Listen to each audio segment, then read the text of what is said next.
Justin, let's first give you congratulations, because I know that the stock has already been trading in London. It's already a public company. Give us a little background about GW Pharmaceuticals. It's called GW because of Jeffrey Guy, right? Jeffrey Guy and Brian Whittle. They were two physicians that started this company. What is different about this kind of pharmaceutical company? Right, so GW Pharmaceuticals is about 14 years old, and it was started in 1998, 1999. As in the UK, we were undergoing a debate about how to take care of patients who may benefit from the medicinal properties of molecules that sit within the cannabis plant. So the starting position for our research was that the legalization of cannabis or marijuana for medical use was not the right way to go about things, and that what we should be doing in the modern era is producing prescription drugs which meet the standards of FDA and other regulatory agencies around the world. So that was our mission as we set out in 1998-99, and as we come here today into the US market, we've been successful in getting our drug Sativex approved in 21 countries so far, and we look forward, we hope in due course, to bringing the drug into the United States. What is Sativex? Because I know that you brought not a sample, but you brought something that shows a little bit about how it would be used. Sure, I thought I'd bring a placebo example for you. So Sativex, as you can see here, is a spray. Right. The active ingredients are sprayed into the mouth. They're absorbed under the tongue or through the lining of the sublingual, cheek. Yeah. And patients spray sufficient amounts of the dose over during the course of the day, some in the morning and some in the evening. And the principal use of this product is twofold. The first is to treat pain in people who have cancer, and particularly those who are not responding adequately to morphine and other drugs along the opioid line. And the second use is as a treatment for people with multiple sclerosis who have a symptom called spasticity, which is stiffness and spasm, which is a very common disabling condition of multiple sclerosis. So we're developing this drug in these two different therapeutic areas. Give us a little insight into how you navigated the regulatory environment in the United Kingdom. Well, the process was extremely standard. Our challenge here was to ensure that what we were doing was entirely uniform with respect to what they expect to see with regard to any prescription drug. Just because it comes from a plant source and just because it comes from an interesting plant source at that, didn't provide any exceptions to the norm. So we've had to show over a decade of research that we're able to produce a standard product to international regulatory standards through a controlled manufacturing facility, that we've tested it extensively through clinical trials. We know the safety data of the product, we know in which patient population it works, and all that data comes together to allow the drug to be approved. So the process in the UK and the rest of Europe, and where the drug is available, is very similar to that which we're following here in the United States. And it's also, is it correct to say that, you know, one of the hallmarks of drug discovery is that you use natural ingredients, whether that could be quinine, originally quinine for dealing with malaria, or coca leaves for producing certain types of anesthetics that would be used in, for example, morphine. Right, so there are many medicines in the modern era that have their origins in plant sources.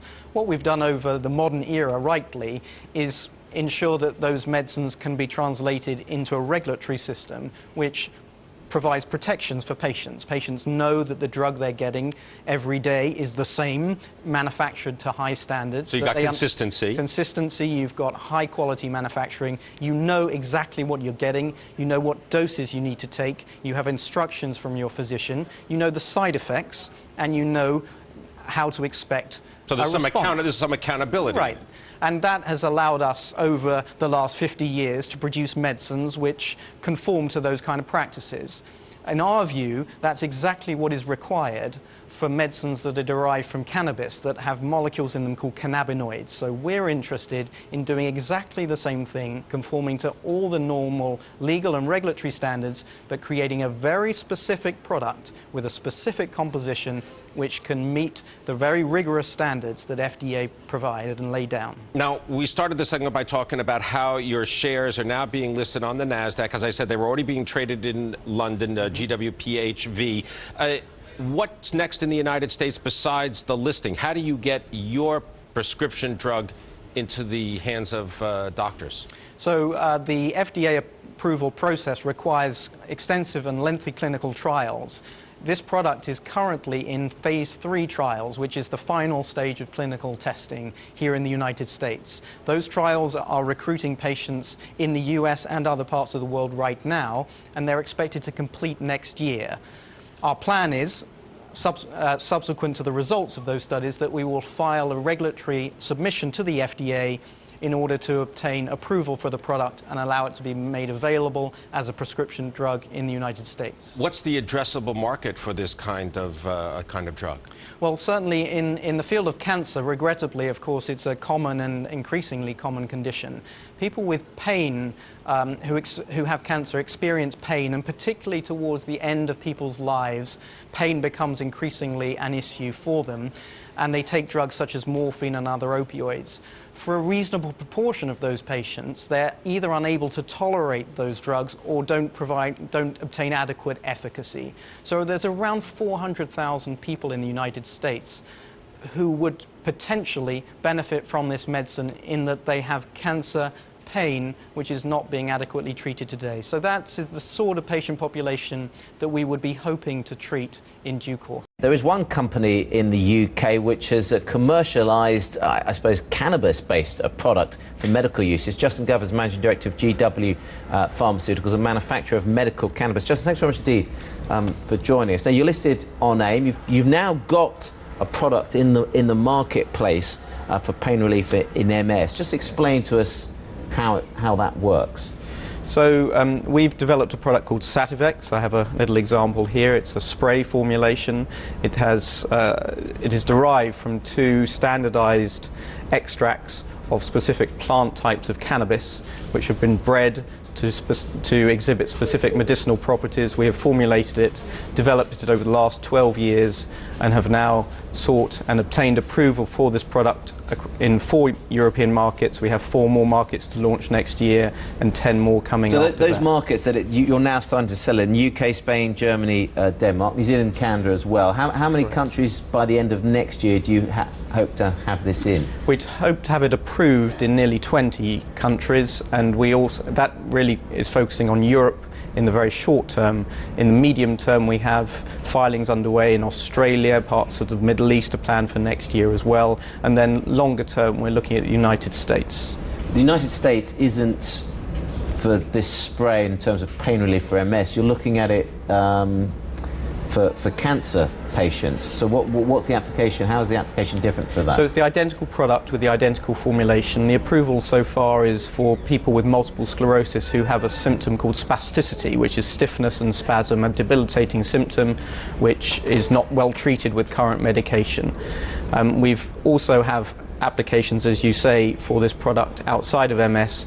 Cancer pain is the target in the United States. It will also, we hope, that indication will eventually come to the UK as well. And the target patient population there are people with advanced cancer who are perhaps coming towards the end of their lives, who have high tolerance or have developed an ability not really to develop pain relief from the morphine or opiate that they're taking, and who are have an unmet need which we're seeking to treat with this new medication. So it sounds like you've got lots of expansion plans, but there have been concerns for various companies operating in this space of government cutbacks on healthcare spending.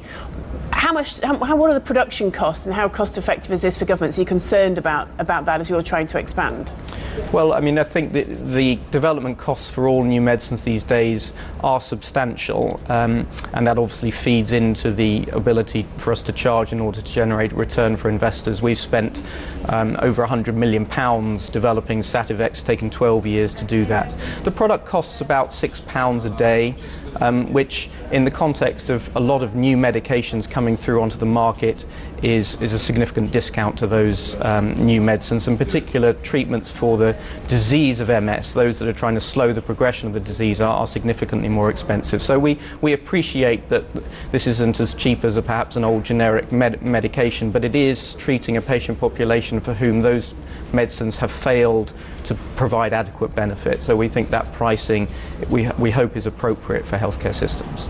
Yeah, so this should be, in the UK, for example, this should be available on the NHS? It is today? available on the NHS in the UK, as it should be, and we hope will be across similar healthcare systems across the world. You're in phase 3 for the United States. And how long is the process from here to getting some kind of approval? Because once you're in the States, that's a major game changer, I guess, that investors will be looking at. Yes, I mean the US itself alone is half of the world's pharmaceutical market, so it's would be a dramatic inflection point for our company to get approval there.